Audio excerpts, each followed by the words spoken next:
Hi, welcome back to Null Zero Labs. In last week's episode, we looked at building a Cisco vPC configuration for a data center.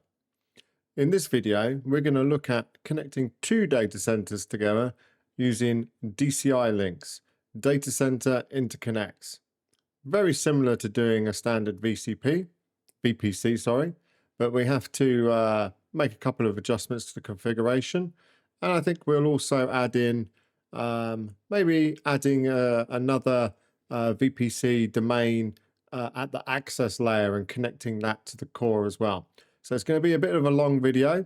So grab a coffee or a beverage of choice and let's get into the lab.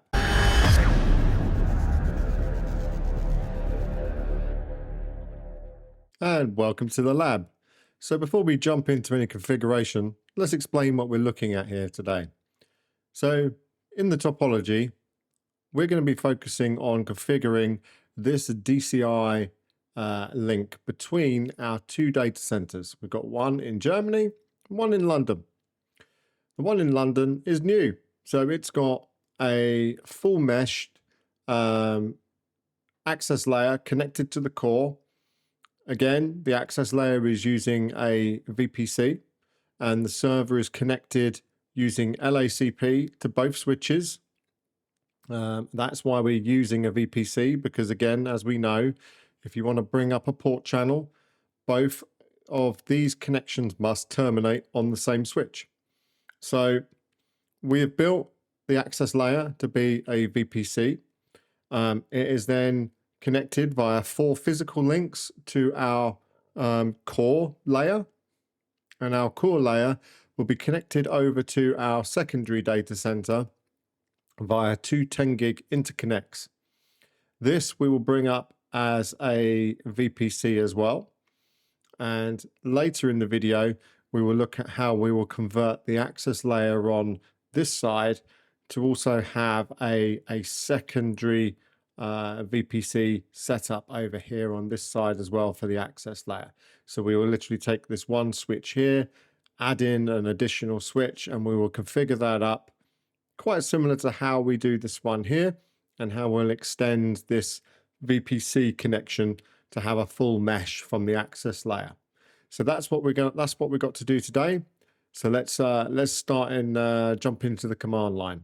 Right, so welcome to the command line. So first of all, I think we'll start by configuring the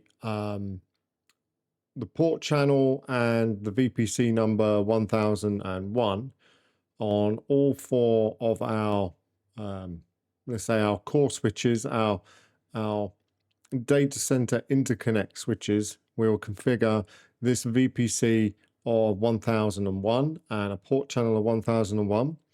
We'll put all the necessary configuration we need underneath that port channel interface, and then we will then assign the physical interfaces to that port channel, and that will then establish the connection between our 2 data centers. What we will also do is, because our data center engineer wants to enable VLAN 10 between the 2 data centers, we will allow VLAN 10 to travel across this connection between the 2 data centers. We want to make sure that we are selective about what VLANs are shared between the 2. Ideally, you will make sure that you keep your list of VLANs unique for each data center. You could say that all VLANs on this side data center start 1000, 1001, 1002, etc. This side they start 2000, 2001, 2002, and then you could then have a set of VLANs that you know that are shared between the 2 locations for, say, redundancy sake. If you have a service or a server that needs to be running in 2 geographical locations, you would span that VLAN between the 2 data centers to maintain its access. So let's start with the vPC configuration, or the port channel configuration that we're going to require. We can do it on one switch, and then we can copy and paste it onto the others. So admin, and if we have a look at the current vPC, we can see the adjacency is formed between these two switches here.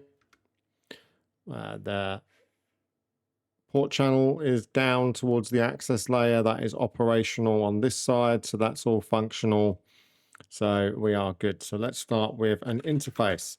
Let's do int PO1001. Keep it up high, out of the way of the low numbers that we might want to use. And we will say vPC 1001. Might as well give it a description. This will be DCI. We'll call this vPC. Actually, we'll call it vPC to DC LD4. So that should explain what it is. Actually, what we'll do is we'll put the number as well. So we're being even more clear. So description vPC 1001 to DC LD4. Cool. Next, we are going to put it into a trunk. So switch port mode will be a trunk. And we are going to do switch port trunk allowed VLAN, VLAN 10, because we're being selective on this link. We are then going to set up the spanning tree. So spanning tree port type will be edge. We're going to guard root because we want to guard root because we want to make sure that the two data centers, their spanning tree instances stay separate from one another. We don't want a change that happens in one data center's spanning tree to affect the other data center spanning tree. So we'll guard the root, and we will also filter the spanning tree. The next thing we're going to do is if we were to operate and run any kind of HSRP, if we had, say, a layer 3 interface operating here, we don't want any HSRP from the other data center to come across and cause interference. So we're going to set up an access list, and we're going to block that from coming in on the interface. So we're going to do IP access list. I'm under the interface, so we will come out of them. IP access list deny underscore HS RP IP, and 10 we will deny UDP any, and it's the multicast address of 224.0.0.0 /2/32 EQ 1985. And remember, you can look up all of this information on the Cisco documentation website. So we will also deny the other multicast address, which is 102, same port, and then 30. We will then permit IP any. Cool. So now that we have our access list, we'll jump back onto int PO1001, and we will IP port access group, and we will deny that inbound. That will stop any HSRP protocol traffic coming inbound across the DCI link and causing us any interference on our side. So that should be everything for our vPC interface. So if we do a show int PO1001, nope, show run.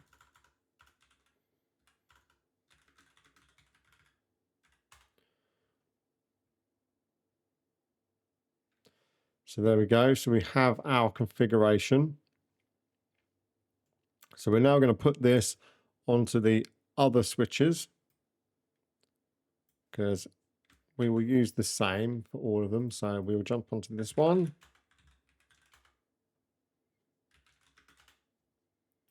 We'll put that on core switch 2 in Frankfurt side.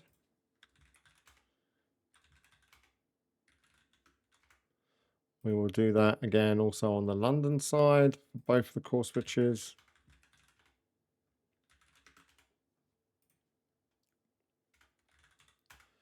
Excellent. Right, so we have our port channel configured for our DCI link. Next, we're going to configure our physical interface. So this again is pretty much similar to how we do the other ones. So we're going to look at these are all on E1. Good. And we will give it a description. And I'll call this the DCI link to LD4. Cool. And switch port mode again will be trunk. And then we can assign it straight into channel group. So we will go channel group 1001 mode active. Oh, switch port trunk allowed VLAN 10. That's better. Okay. Run int E1/1. So that's good for that config, and we will put that onto core switch 2. We'll do the same for the other 2 switches. So I'll edit the config, so that's the FR8.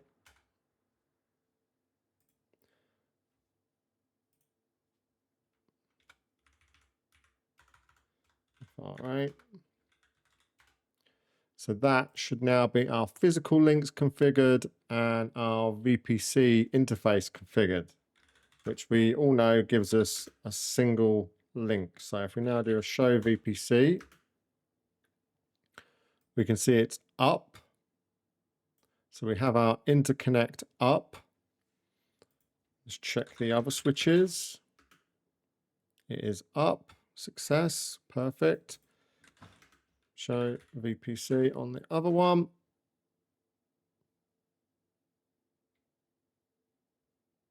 We can see it's up.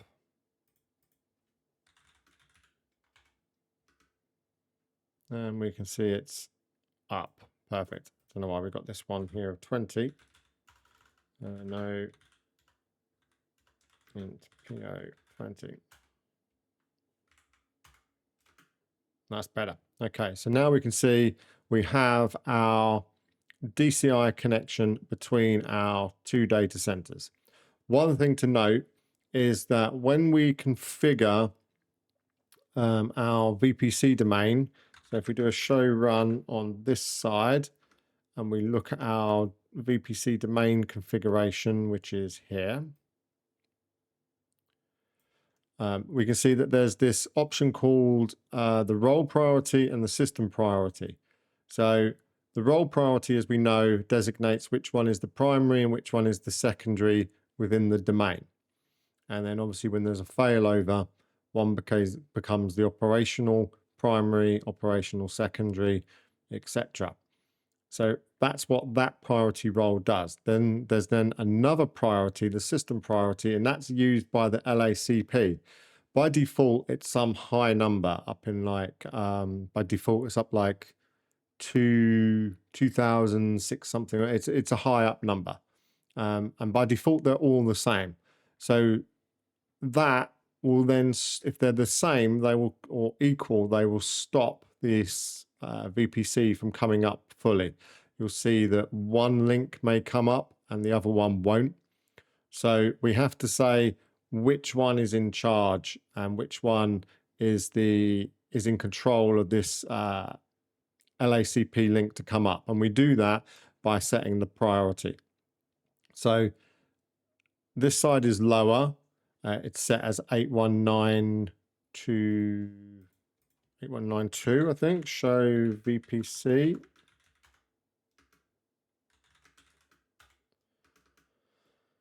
Yeah, 8192. So this one is lower, so it wins. This one is higher, 1 digit higher, 8193. And because we've set, and that has to be the same on both of these nodes.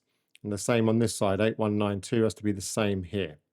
And so because of that, the link will now come up correctly. Otherwise, you'll see an issue where it thinks it's not connecting to the same switch. So if we set them like this, where one is lower than the other, you will not have any problems and your VPC channel will come up. So now we can see we've got our DCI link connected. I should now, from server 8, be able to ping over to server 10, which is sitting in VLAN 10 as well, server 7, sorry, in VLAN 10. We'll see that we should be able to now reach that box. So if I log into the server, no, 0 labs.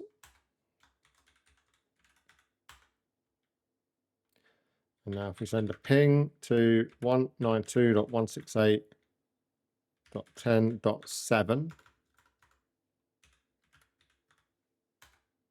there we go. We can see we've got traffic flowing from this server via its port channel to its redundant access layer. The access layer is redundantly connected to this data center's core. We then have a redundant data center interconnect over to the secondary data center, where it's accessing the switch layer here and accessing the server. Now, we're going to go through the steps to replicate this over on the secondary data center side, where we're going to add another switch in and we're going to link it up, and we will connect it up to the core switch here and create 4 links like a full mesh from both access layer switches up to the core.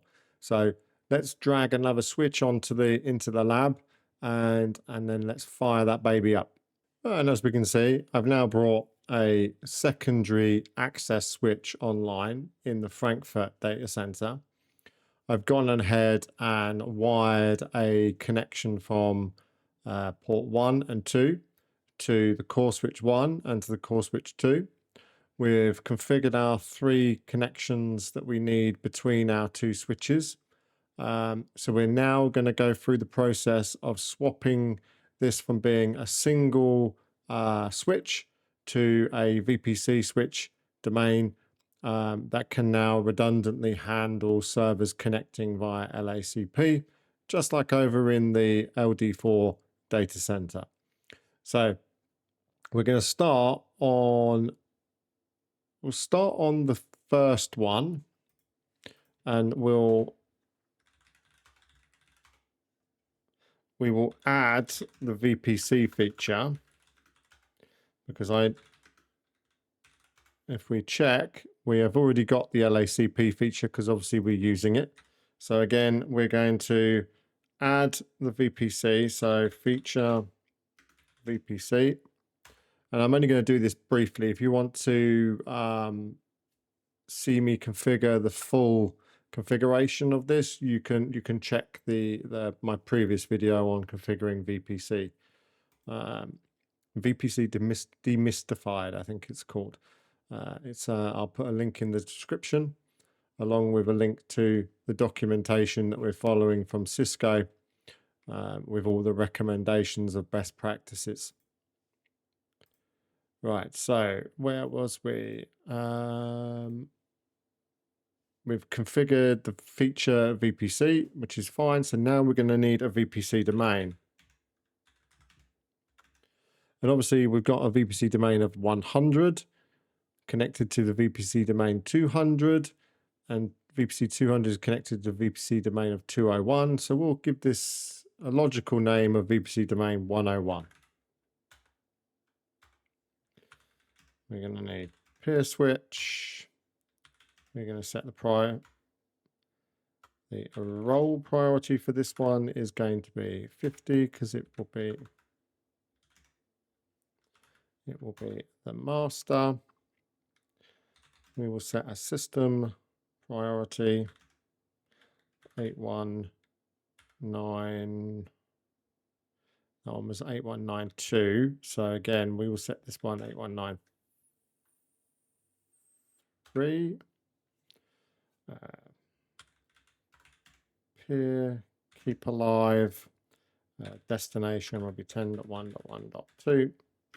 source will be 10.1.1.1.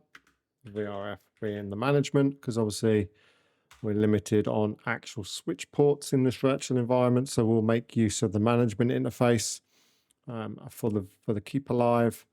We want here gateway, IP ARP synchronization. I think that's everything else we need. Let me just double check.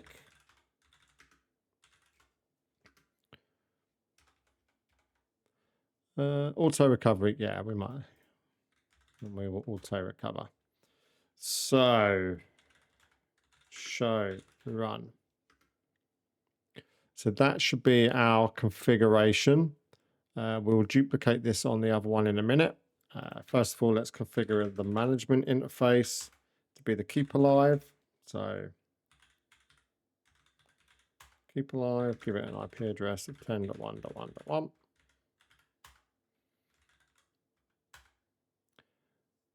And we will set our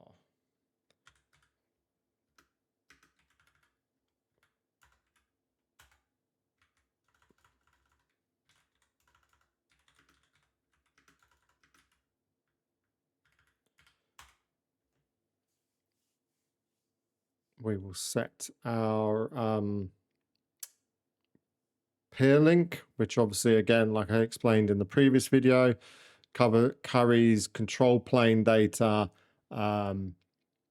your bum traffic, like your broadcasts, and your HSRP traffic, your spanning tree traffic.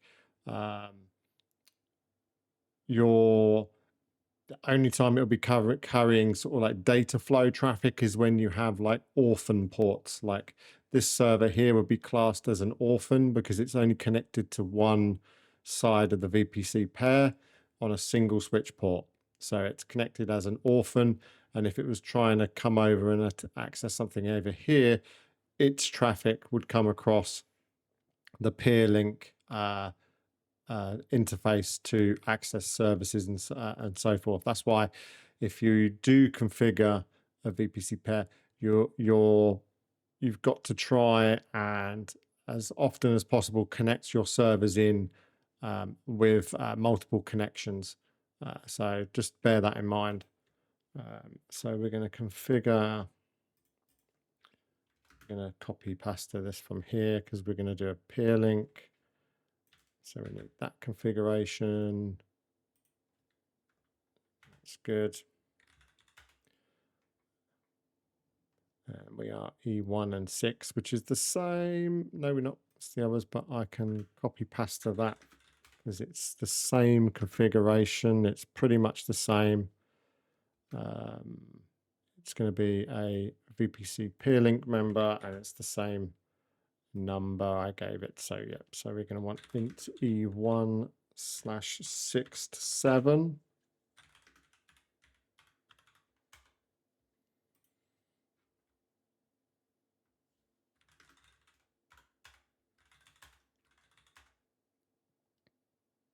And we can see we've still got traffic flowing from here over to there. So we haven't affected anything so far. So far, so good. So we've got that bit done. Let's configure switch 2. And then we'll make the adjustment to this port channel between here and create one big port channel and add it to the VPC. So again, we're going to need these two features.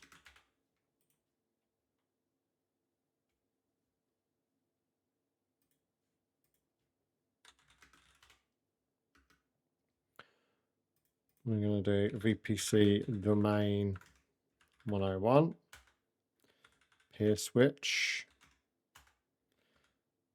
The role priority will be 100. System priority, I said, was 8193. Peer keep alive. Destination is 10.1.1.1. Source is 10.1.1.2. The VRF is the management VRF. And the rest of that is the same. So we will copy paste it. There we go. Int management 0, IP address is 10.1.1.2/30. Description is it's the keep alive. And now we'll configure the peer link, which is going to be the same as what's on the first switch. So we can find the peer link configuration, can drop it on here. And then we are using ports 1/6. So we will copy that into E1/6 to 7. It's the same.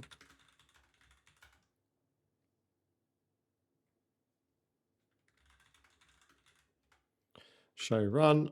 Okay, so we got our peer link interfaces, our physical ones, configured between the two. We have configured our port channel, which bonds these two together, and we've made it our peer link. We've configured our new VPC domain of 101 on both of these switches. We've set the priorities, we've set our ARP synchronization, etc. And we have configured the management interface to be our keep alive between the two devices. So that should be our VPC components configured. So now if we do a show VPC, okay, we can see the adjacency is formed between the two. We've got success and it is up. Okay, so the second switch doesn't know about VLAN 10 at the moment. So let's add VLAN 10. Okay, so now we've both got VLAN 10. So now let's adjust the port channel that's going back to the core. So if we look,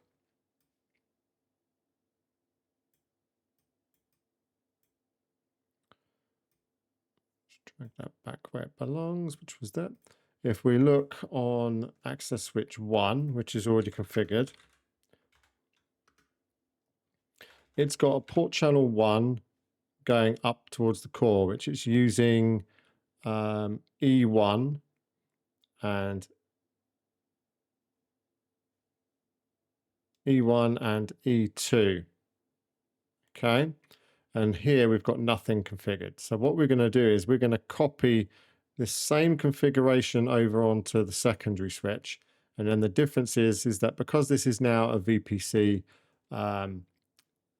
multi-Ethernet chassis setup, we're going to change this port channel and give it a VPC number so that we can then have these 4 ports operating in port channel 1. And then we'll change the configuration up at the core level to match. And then we've then got a redundant connectivity between the core and the access layer. So if we look down here, these are the physical links, E1 and E2 from the live switch going to channel group 1. So we will take this channel group 1 and put it on the secondary switch. We will also take the configs for E1 and E2 and put them on the secondary switch. Now at the moment,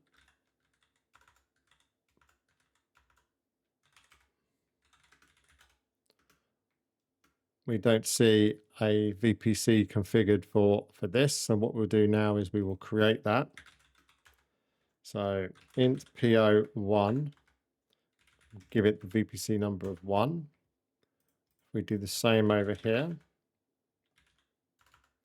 In port channel 1, VPC number is 1.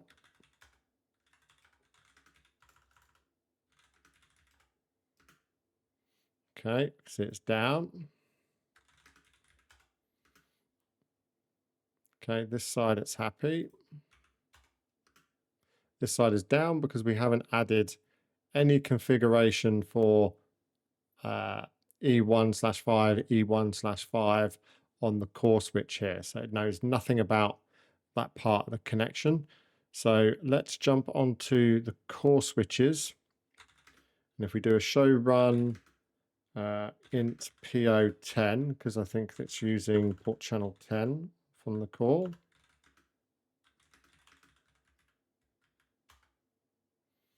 There we go. We can see we've got our vPC 10, which was originally configured for access switch 1, on each one of these switches already in place, and it's going for E1 and E4. And we've already got the config in place on both the switches. So all we're going to do is add these physical ports now into this same port channel, because if we do a show run int E1/4, if I can type, there we go. We can see that it's an access member of port channel 10 coming down. And if we look at port 5, it's currently in a shutdown state. So what we'll do is we'll duplicate this config onto that port there. It will add it into the channel. We'll do the same over here. We'll then have 4 10 gig channels down from the core into the access layer, and the access layer will then be fully meshed to the core and redundantly connected. So we can copy paste to that. E1/5. Paste that in. Do the same over here on core switch 2. As it's the same port. And now we will no shut those.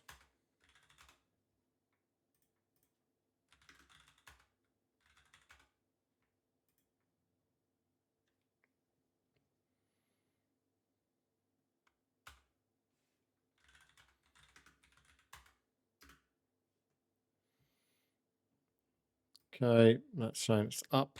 Show port channel summary. Okay, so for port channel 10, which is the one going towards the access layer here, we can technically move this up here now, this like that. So there we go. That's our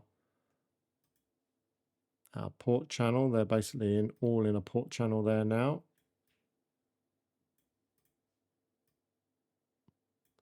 Let's tidy that up. Make it look presentable. There we go. So now we've got one single port channel with 1, 2, 3, 4 links all connected back. So we can see on switch 1, when we do a show port channel summary, we can see Ethernet port 1 and 4, Ethernet 1/5 are capital P's, which means they are up and in a port channel. If we look at show port channel summary on core switch 2, we can see that for channel group 10, 1/4 and 1/5 are capital P. They are port channel members. If we show the VPC, VPC 10 and port channel 10 are up, carrying VLANs 10, and they are happy.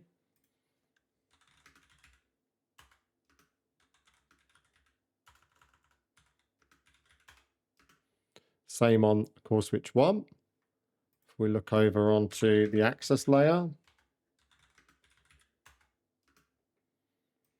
it's happy.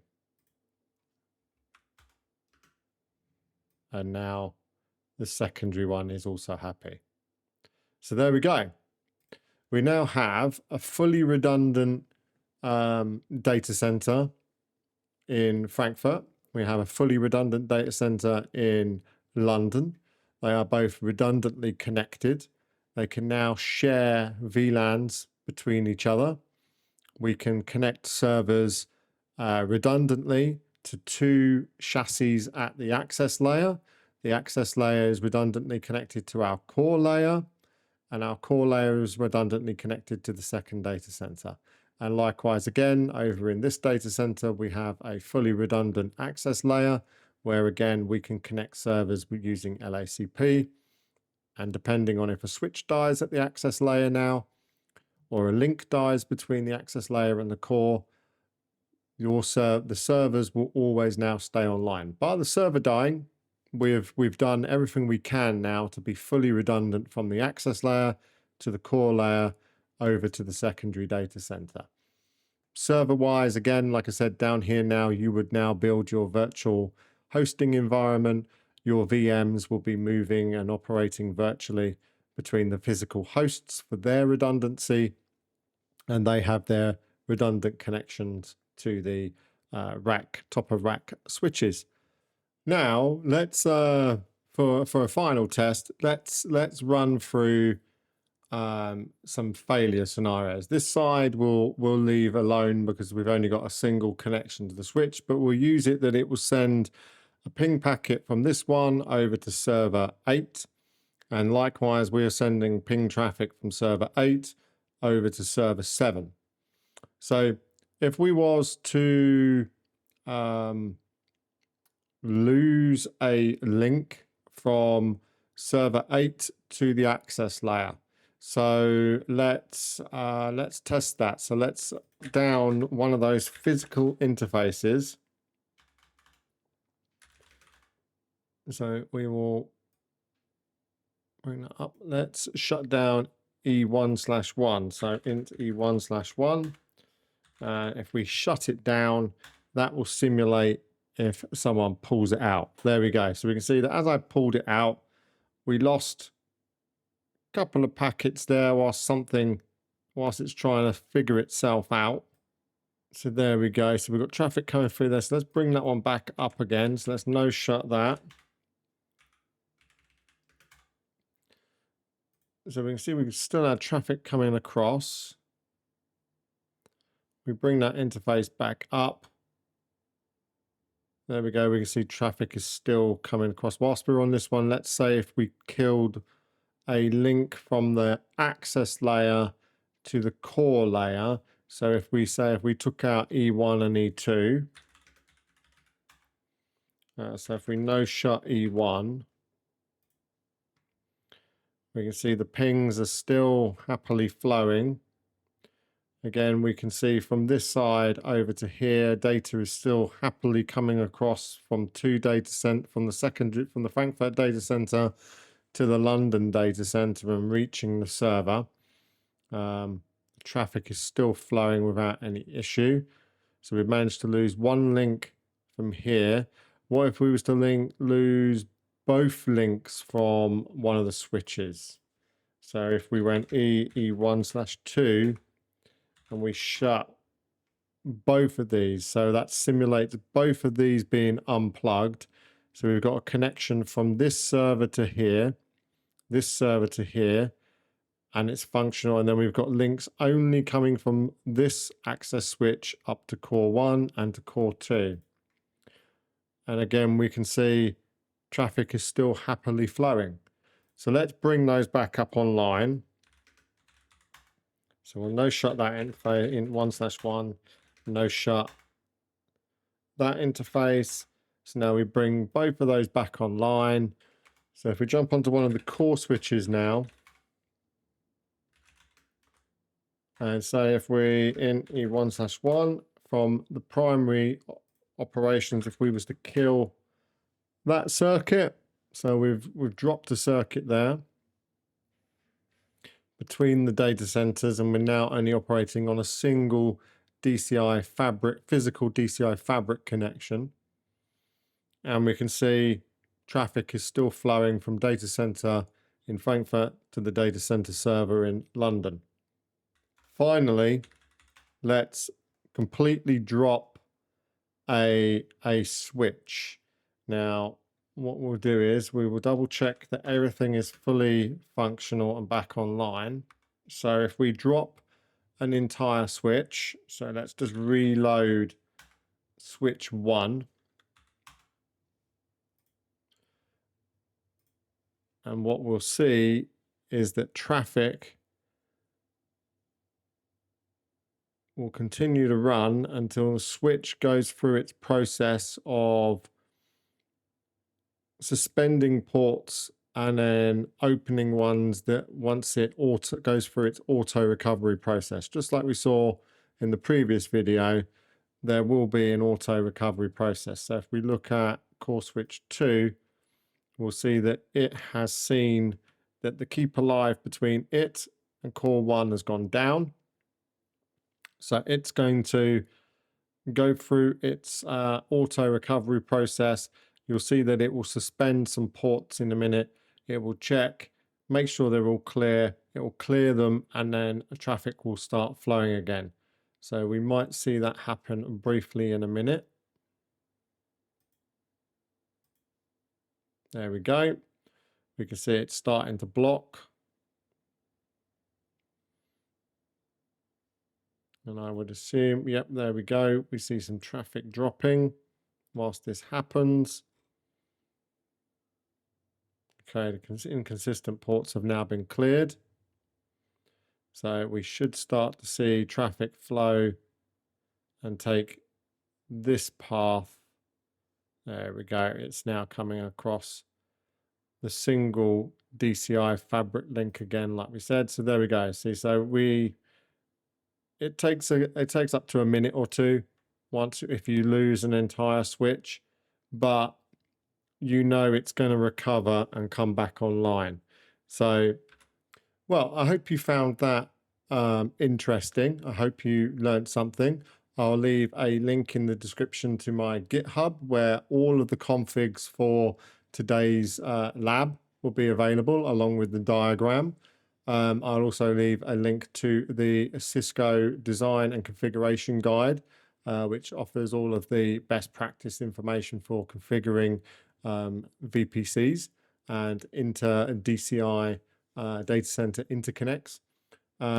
If we can get maybe, let's say 1,000 likes on this video, and maybe if we can get a couple of hundred more subscribers, I'll look to reproduce this in a physical setup, and we will then be able to demonstrate this with real life hardware.